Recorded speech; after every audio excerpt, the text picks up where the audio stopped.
Allez, salut tout le monde, aujourd'hui 31 juillet et on reprend les moissons avant la pluie. Bastien est parti hier soir, vous avez vu sur la dernière vidéo qu'il y avait des éclairs de zinzin dans le fond. Il y en a qui ont dégusté. Dans d'autres régions, vous avez pris v'là les orages quand je voyais les stories.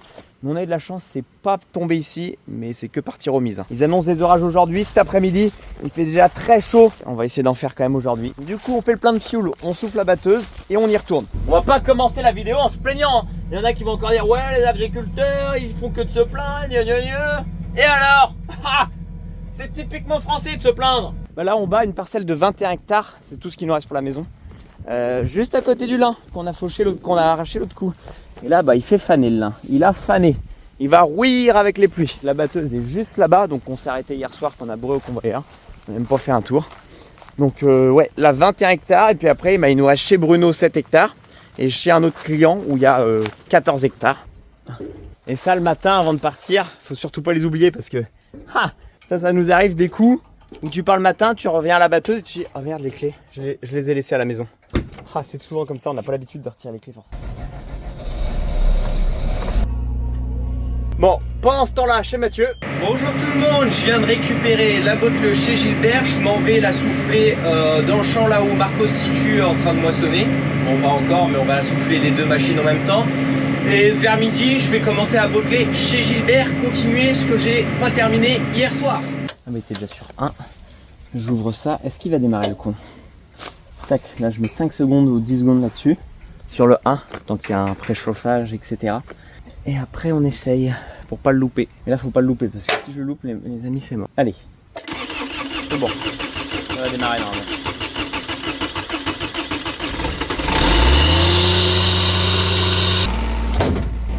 Ah oui, c'est bien la nouvelle canne qu'on a là, elle est super longue.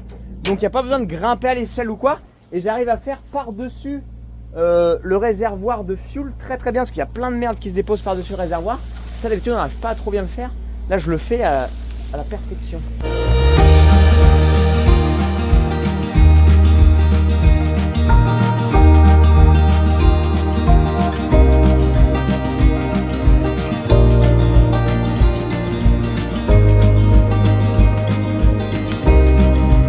Pétard, aujourd'hui j'ai plus Bastien pour faire mes carreaux. Merde.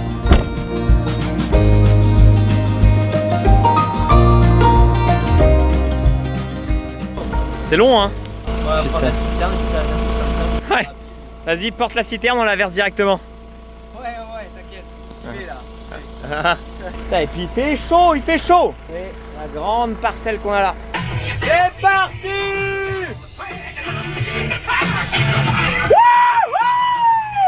Bon, il n'y a pas meilleure musique pour te motiver pour ta journée. Bon, par contre, j'éteins pour vous causer parce que sinon je vais être strike au niveau des droits d'auteur.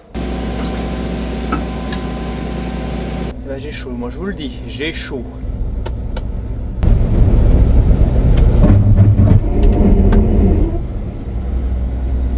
Ah, pourtant on a tout débourré hier, j'ai remis en route et tout ça.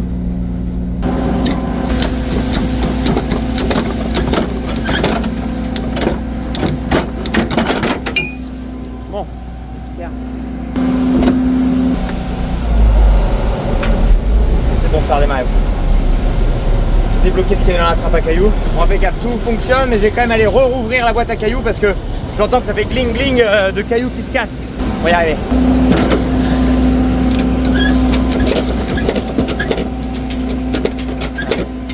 Il y a plein de morceaux de cailloux qui tombent. Des petits morceaux.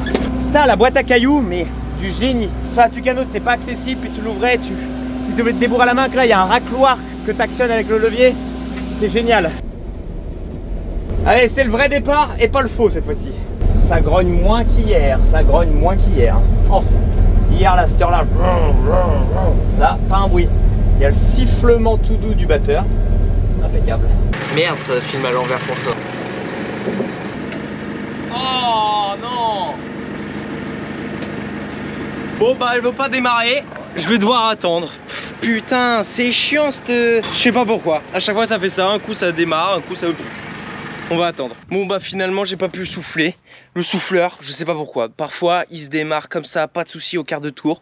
Et par moment, il veut rien savoir, il se démarre pas du tout, j'ai attendu plusieurs fois, il veut pas. Ça sert à rien, je vais partir botteler au lieu de perdre du temps à vouloir faire ça. Donc on part botteler. Et à côté du lin. Et là, faut pas que je chope de lin, hein, parce que là, ça ferait bonbon. Hein. Ouh là là là là bah. Pourquoi ça ferait bonbon? Parce que le lin, en fait, là, c'est du lin fibre, lin textile. C'est ultra fibreux, c'est comme du gros tissu, quoi. Donc ça passe dans la coupe, ça va pas se déchiqueter, se déchirer, se couper, ça va s'entourer de partout et impossible à casser. Voilà. C'est solide comme tout. Oh, mais là, il y a toute une petite famille. Non, mais elle a amené les 2 chiens. Coucou les enfants. Coucou mon fils. On est mieux dans la clim les enfants, hein. Ouais, il fait Ah, bon, là, hein. là il fait bon, là c'est ressenti comme si qu'il faisait 15-20 degrés dehors. Ouais, c'est clair. Merci pour les sandwichs. De rien. On est reparti.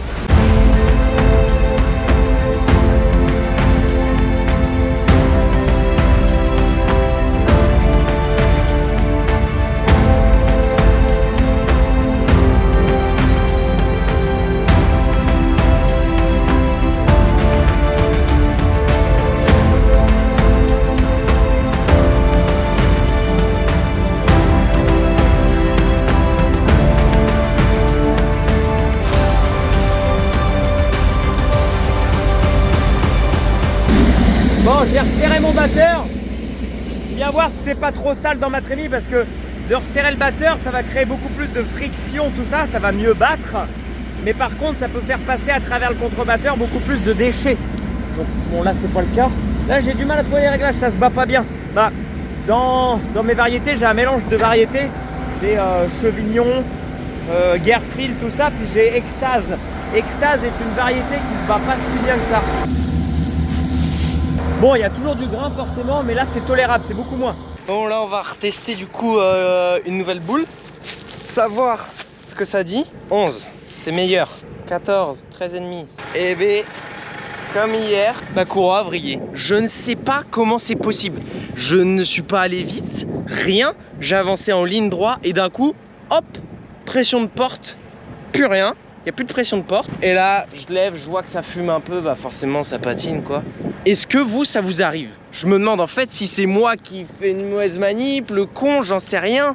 J'ai rien fait d'exceptionnel, hein. Je suis juste allé tout droit. Je suis déjà saoulé là. Putain, je vais essayer de vous trouver une bonne POV. Le youtubeur en carton. Ça va, elle est pas trop vrillée par rapport à l'autre jour. Et voilà. Bon, cette fois-ci, il était beaucoup plus simple. C'est remis. Bon, c'est bon, tout est remis comme il faut, ça tourne bien. Surtout les courroies. Les courroies tournent impec. Plus de peur que de mal. On n'a pas foutu le round en l'air cette année. Je dis ça, la saison n'est pas finie. Bon, il y a le petit frère qui est revenu avec la botteleuse, mais pas pour botteler ici. Il bottait chez Gilbert là, mais il n'y arrive pas. La malédiction de l'année dernière, il avait pété le tuyau hydraulique. La prise il se lève tout seul. La prise d'huile fait que de s'éjecter. Bon, tu rigoles, attends. Allez, regarde. Une fois arrivé tout en haut, ça s'éjecte. Est-ce que tu es en débit accéléré? Il y a de la pression avec la chaleur comme ça, il y a de la pression dans les tuyaux. Oh putain, ouais. C'était pas détendu tout à l'heure? Les courroies sont complètement détendues. Maintenant, resserre les courroies. Bon bah écoutez, on a rebranché la porte sur le distributeur numéro 2. Le numéro 1, on a branché quelque chose qu'on sert rarement. Et puis il roulera comme ça a l'air de marcher. Les billes doivent déconner ou un truc comme ça. Bon, si ça marche sur notre distributeur, on fait comme ça. On verra plus tard pour réparer ça. Là, on n'a pas le temps de réparer. On trouve les systèmes D pour que ça fonctionne pour le moment. Bon, impeccable. Nous, on continue. Tiens, le père, prends le siège. Allez, saute. Ah, s'appuie ici pour vider. Là, là-haut. Faut bien que le père conduise. Avant, c'était lui qui conduisait quand j'étais petit tout le temps la Tucano. Il a conduit je sais pas combien de batteuses dans sa vie. Et puis depuis l'année dernière, depuis qu'on a une nouvelle batteuse, tu l'avais pas beaucoup conduit. Bon, dans ce cas, je connais pas trop les trucs. Oh, c'est pour assez les facile. automatismes. C'est comme la Tucano. Hein. Ouais, mais quand on est un vieux, on n'arrive pas à se faire. Ah ah. Mais là, t'as rien à toucher. Regarde, t'as l'autoguidage, le cruise pilote, il gère tout seul en fonction des pertes. Encore plus facile.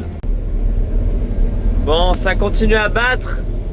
Mais ce qui arrive dans le fond, ça sent pas bon. J'ai des voisins là qui, du côté de Lisieux ou quoi, ça pleuvait. Enfin, encore un peu plus loin quand même. Donc, ça devrait pas tarder.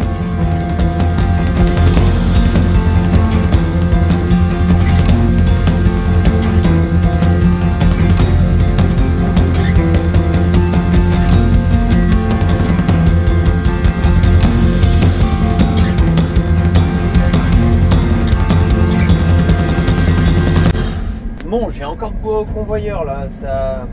C'est la sécu qui se met en route. Hein. Bon, il y a beaucoup de raies gras, mais bon, il n'y a pas de raison. Ça y est, c'est passé. Ouais, bon, bah la sécu qui se met en route, pourquoi pas, mais ça grogne et tout ça. Y a là, il y a du raies gras là. Hein. Bon, dans les 10 derniers hectares, il y a beaucoup de raies gras comme ça. Donc là, le blé couché par le raies gras, etc. Là, la batteuse me dit 4 tonnes hectare. Bon, c'est quand même plus, mais c'est-à-dire que le blé était là au printemps. Il y avait énormément de blé. Et en fait, à la fin du printemps, le raies gras finit par déplacer le blé. Et après, couvre le blé, le cache, le couche. Donc en fait, le remplissage de l'épi ne se termine pas bien. On dit que le raies gras concurrence à 50% le blé.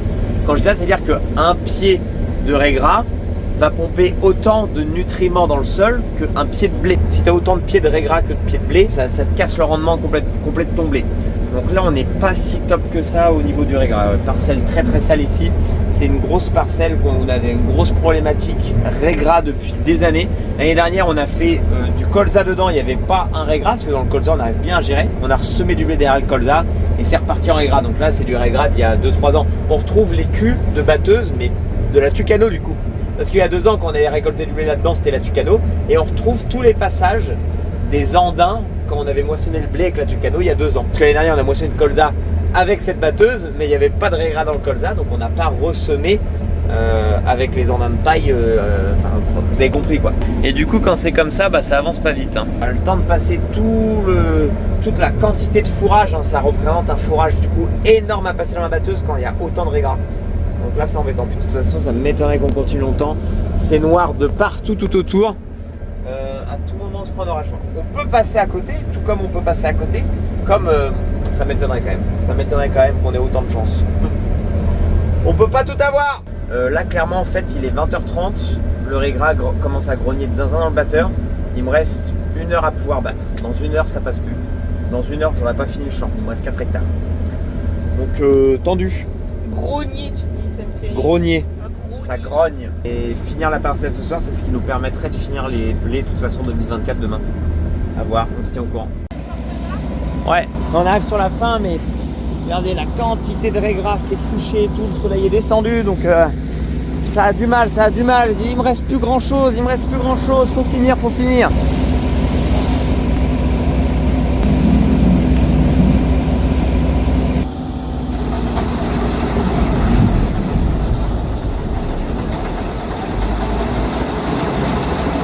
Le père dit qu'il faut enlever les releveurs. Alors le système les gars, c'est tout con. C'est comme ça. Hop, tac. Et c'est tout con.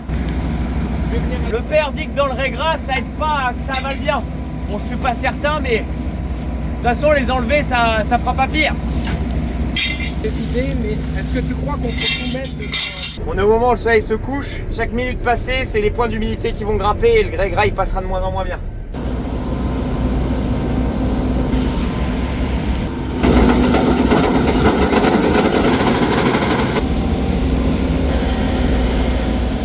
Fin de journée les amis, on vient de bourrer il y a 30 mètres au convoyeur, dû défaire la coupe et tout.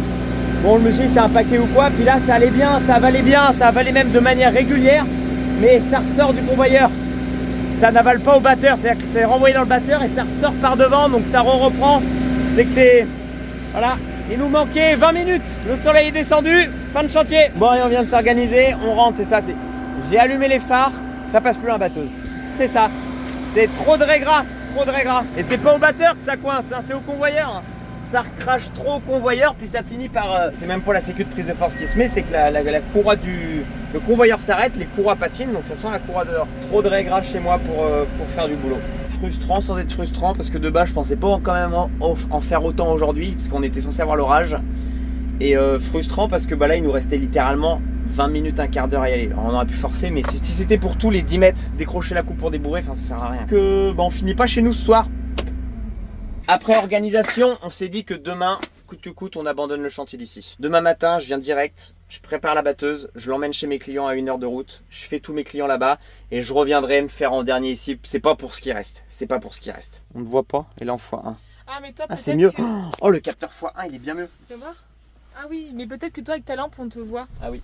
Bref, c'est pas pour ce qui reste pour nous. On va les prioriser les clients. On va d'abord finir ce secteur là-bas et même si là ça reflotte ou quoi sur ce qu'on a là, c'est pas grave. Enfin bref. Du coup, demain, on fait quand même le programme de changer de secteur. Bon, on va quand même pas se plaindre parce qu'on y a quand même logé 19 hectares aujourd'hui. Je mets le coupe-batterie parce que le coupe-batterie, en fait, je le mets jamais. J'ai pas ce réflexe. Mais un coup, un matin, je vais avoir une surprise. Je vais arriver, ça démarrera pas. Toujours fait des chargeurs qu'on laisse brancher ou des caméras qui vident la batterie. Bref, fin de chantier. Il y a encore des lueurs de jour, quoi. Il fait pas du tout ni sombre. On sent pas tant d'humidité que ça, mais voilà, il n'y a plus la chaleur du soleil. Le raie gras, ça ne passe plus. Le raie gras est vert, plein d'humidité, donc dès qu'il n'y a plus de soleil sur sa tronche, il retranspire de l'eau et ça glisse pas bien. Bon, je vous dis au revoir maintenant.